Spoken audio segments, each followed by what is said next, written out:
نحمده ونصلي ونسلم على رسوله النبي الأمين المكين الحنين الكريم الرؤوف الرحيم أما بعد فأعوذ بالله من الشيطان الرجيم بسم الله الرحمن الرحيم لئن شكرتم لأزيدنكم صدق الله ومولانا العظيم۔ اللہ تبارک تعالیٰ کا لاکھ لاکھ شکر ہے کہ جس نے ہمیں نعمت ایمان عطا فرمائی اور ہم سب کو حضور نبی کرم صلی اللہ علیہ وآلہ وسلم کی امت میں پیدا فرمایا۔ آپ لوگوں کو مبارک ہو کہ اللہ تبارک تعالیٰ نے ماہ ربیع الاول ہمیں عطا کیا، اور ربیع الاول کے مہینے میں اللہ تبارک تعالیٰ نے بہت بڑی نعمت حضور نبی کرم صلی اللہ علیہ وآلہ وسلم کی جو ولادت باسعادت ہوئی تھی اسے ہمیں سرفراز فرمایا۔ ایک انسان کی نیچر ہوتی ہے کہ جب انسان کو کوئی نعمت ملتی ہے، اس کو کوئی انعام ملتا ہے، اسے کوئی گفٹ ملتا ہے، آپ کا روزگار لگ جائے، آپ کے بچے کا روزگار لگ جائے، کسی کے ہاں بچے کی ولادت ہو جائے، بچی کی ولادت ہو جائے، کسی کو اپائنٹمنٹ لیٹر مل جائے جاب کے لیے، کسی کی پوزیشن اپ گریڈ ہو جائے، کسی کو عہدہ مل جائے، کوئی بھی بینیفٹ جب انسان کو ملتا ہے تو نیچرل پروسیس کیا ہوتا ہے؟ انسان کو خوشی ہوتی ہے، انسان خوشی کا اظہار کرتا ہے، اس کے چہرے پہ تبسم کھلتا ہے، وہ لوگوں کو مٹھائیاں بانٹ رہا ہوتا ہے، لوگ پوچھتے ہیں کیا ہو گیا، وہ اپنی خوشی کا اظہار کرتا ہے۔ ایسی بات ہے نا۔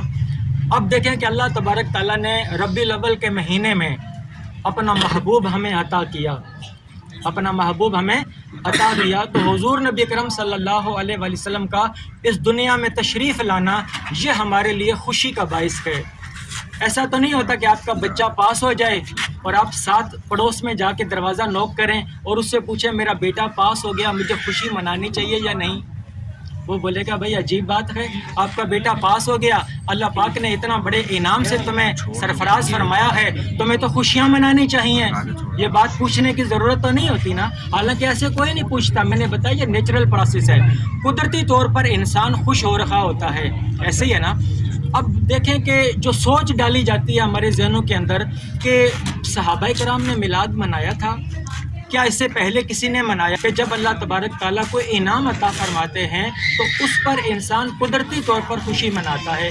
اب اگر کوئی تلاشی کرنا چاہتا ہے قرآن و حدیث تو میں قرآن و حدیث آپ کے سامنے لے کر آیا ہوں، کیونکہ سوالات کا پیدا ہونا کوئی ایسی بات نہیں ہوتی، ہم کسی مسلک کے خلاف نہیں، کسی جماعت کے خلاف نہیں، کوئی بھی شخص سوال کرتا ہے تو اپریشیٹ کرنا چاہیے، ہمیں اچھے طریقے سے جواب دینا چاہیے، ٹھیک ہے نا۔ کسی بھائی کے بھی ذہن میں جو سوال پیدا ہوتا ہے، سوال یہ پیدا ہوتا ہے کہ کیا میلاد کا کنسیپٹ قرآن و حدیث میں ہے؟ کیا صحابہ کرام نے میلاد منایا تھا؟ کیا نبی پاک صلی اللہ علیہ وآلہ وسلم نے میلاد منایا؟ تو اب آپ کو میں قرآن مجید کی جو آیت میں نے پڑھی لَإِن شَكَرْتُمْ لَأَزِيدَنَّكُمْ، یہ سورہ ابراہیم کی آیت نمبر 7 ہے۔ یہ جو ریکارڈنگ ہو رہی ہے آپ لوگ لے سکو گے اور یوٹیوب کا لنک بھی آپ کو مل جائے گا اگر آپ نے اس کو سننا ہوگا تو۔ سورہ ابراہیم کی آیت نمبر 7 قرآن مجید کی آیت کھول کے آپ دیکھ لیں، لکھا ہوا ہے کہ اگر تم میری نعمتوں پر شکر ادا کرو گے تو میں تمہاری نعمتوں میں اضافہ کروں گا، ٹھیک ہے۔ اب اللہ تبارک تعالیٰ سے پوچھتے ہیں باری تعالیٰ تیری نعمتوں پر شکر اگر ادا کریں تو شکر بجا لانے کا طریقہ کیا ہے؟ کوئی طریقہ بھی تو قرآن میں معلوم ہو جائے کہ ہم اس طریقے سے شکر بجا لیں، تیری نعمتیں تو بہت ہیں۔ اب اس نعمت کا شکر بجا لانے کا ایک طریقہ یہ ہے کہ اللہ تبارک تعالیٰ نے جو نعمتیں عطا کی ہیں ان نعمتوں کو یاد کیا جائے۔ اب بلند آواز سے کہیں، کیا میں نے بولا؟ نعمتوں کو یاد کیا جائے۔ تو سورہ آل عمران کی آیت نمبر 103 فرمایا وَاذْكُرُوا نِعْمَتَ اللَّهِ۔ اب ایک گرامر کا نقطہ بتاؤں کہ جب ماضی کی بات ہوتی ہے، پاسٹ ٹینس کی بات ہوتی ہے، تو قرآن مجید میں فرمایا جاتا ہے اذکروا، یاد کرو۔ تو یاد کس کو کیا جاتا ہے؟ جو واقعہ پہلے رونما ہو چکا ہوتا ہے تو کہا جاتا ہے کہ یاد کرو، اور اس کا شارٹ میں کہا جاتا ہے اذ۔ کیا کہا جاتا ہے؟ اذ ماضی کے لیے، اور اذکروا اس کو ڈیٹیل کے ساتھ بیان کیا جاتا ہے۔ اور اذا جب استعمال ہوتا ہے تو اذا مضارع کا صیغہ ہے، مستقبل کی بات کی جاتی ہے، جیسے سورہ نصر اذا جاء نصر اللہ والفتح، جب اللہ کی فتح آ جائے گی فیوچر ٹینس ہے۔ تو جب ماضی کی بات ہوتی ہے تو کیا کہا جاتا ہے؟ اذ اور اذکروا۔ اب یہاں پہ فرمایا وَاذْكُرُوا نِعْمَتَ اللَّهِ، اللہ کی اس نعمت کو یاد کرو۔ اذ کنتم اعداء، اذ آ گیا نا، اذ کنتم اعداء، جب تم ایک دوسرے کے دشمن تھے۔ یہ مکی دور کی بات ہو رہی ہے جس کا نقشہ مولانا الطاف حسین حالی نے کھینچا تھا۔ کبھی گھوڑا آگے بڑھانے پہ جھگڑا، کبھی پانی پینے پلانے پہ جھگڑا، جہالت برا ماحول تھا، علم کی کمی تھی، لوگ بچیوں کو زندہ درگور کر دیا کرتے تھے، اس زمانے کی بات ہو رہی ہے کہ یاد کرو وہ زمانہ جب تم آپس میں ایک دوسرے کے دشمن تھے، تو اللہ پاک نے کیا کیا؟ فرمایا فَأَلَّفَ بَيْنَ قُلُوبِكُمْ، میں نے تمہارے دلوں میں الفت ڈال دی۔ کیوں الفت ڈال دی؟ اس لیے کہ محمد مصطفیٰ کی ولادت ہو چکی ہے، آقا علیہ السلام دنیا میں تشریف لا چکے ہیں۔ جب ہمارے نبی دنیا میں تشریف لائے تو اللہ پاک نے نبی کے صدقے میں لوگوں کو ایمان دیا، اللہ پاک نے نبی کے صدقے لوگوں کو قرآن دیا، اور اللہ پاک نے نبی کے صدقے میں ایمان کی دولت عطا فرمائی اور اس رحمان کی شناسائی عطا فرمائی۔ لوگ اس رحمان سے شناسا نہ تھے۔ 360 بت مکہ کے اندر آویزاں کیے ہوئے تھے، کوئی حبل کو مانتا تھا، کوئی لات کو مانتا تھا، کوئی منات کو مانتا تھا، مختلف بتوں کے نام تھے، لوگ بتوں کی پوجا کیا کرتے تھے۔ محمد مصطفیٰ صلی اللہ علیہ وسلم کی ولادت باسعادت ہوئی تو لوگوں کو اس اللہ سے شناسائی ملی۔ یہ محمد مصطفیٰ کی ولادت کا صدقہ تھا۔ تو اللہ پاک وہ زمانہ یاد کرا رہے ہیں کہ یاد کرو وہ زمانہ جب تم آپس میں ایک دوسرے کے دشمن تھے، فَأَلَّفَ بَيْنَ قُلُوبِكُمْ، اللہ پاک نے تمہارے دلوں میں الفت ڈال دی، محبت ڈال دی، اور جب محبت آ گئی تو کیا ہوا؟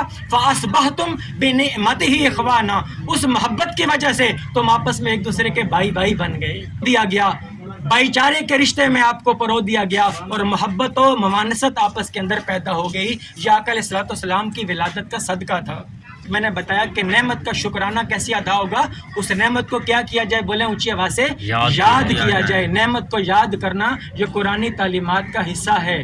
اب دیکھیں قرآن مجید میں ایک بار فرمایا وَإِذْ میں نے کہا تھا نا ماضی کے لیے، وَإِذْ قَالَ رَبُّكَ لِلْمَلَائِكَةِ إِنِّي جَاعِلٌ فِي الْأَرْضِ خلیفہ، وہ وقت یاد کریں جب اللہ پاک نے فرشتوں سے کہا کہ میں زمین پر اپنا خلیفہ یعنی کہ اپنا نائب پیدا کرنے والا ہوں۔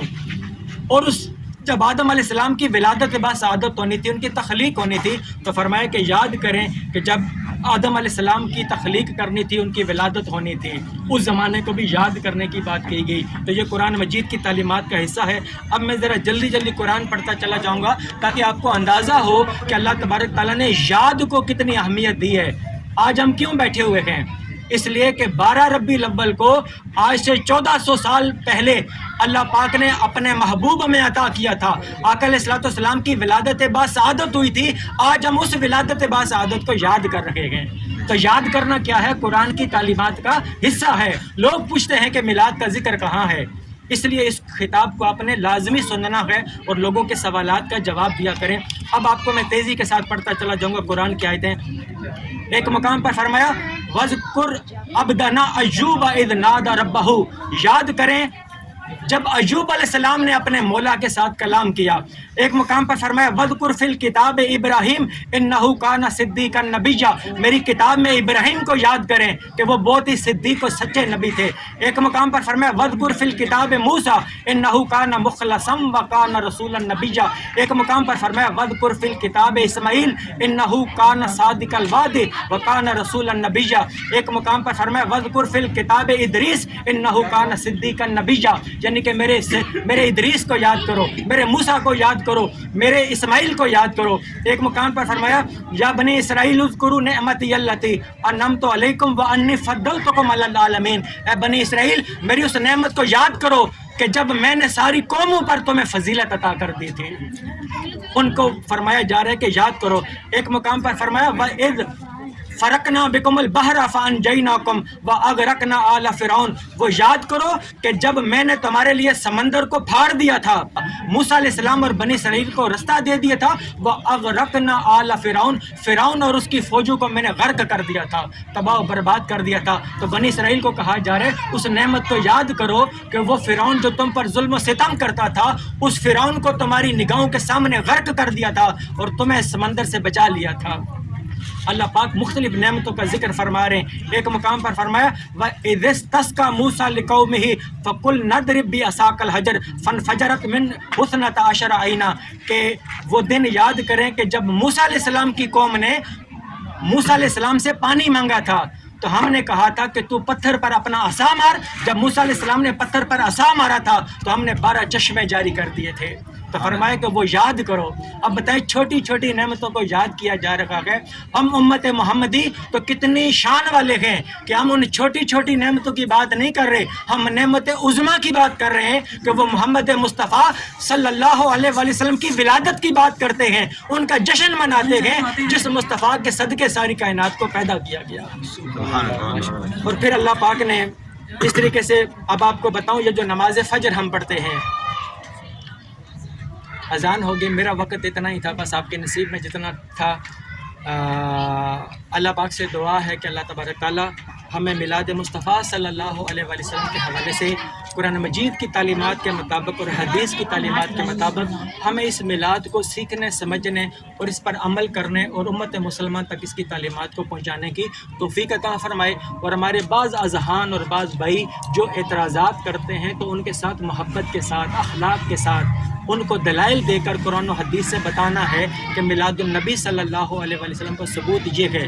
اللہ پاک سے دعا ہے کہ اللہ تبارک تعالیٰ امت مسلمہ میں وحدت پیدا فرمائے, ہم سب کے صغیرہ کبیرہ گناہوں کو اس میلاد کے صدقے معاف فرمائے, آئندہ گناہوں سے بچنے کی توفیق عطا فرمائے اور دین اسلام کو اس ملک میں نافذ کرنے کی توفیق عطا فرمائے. وما علینا الا البلاغ المبین.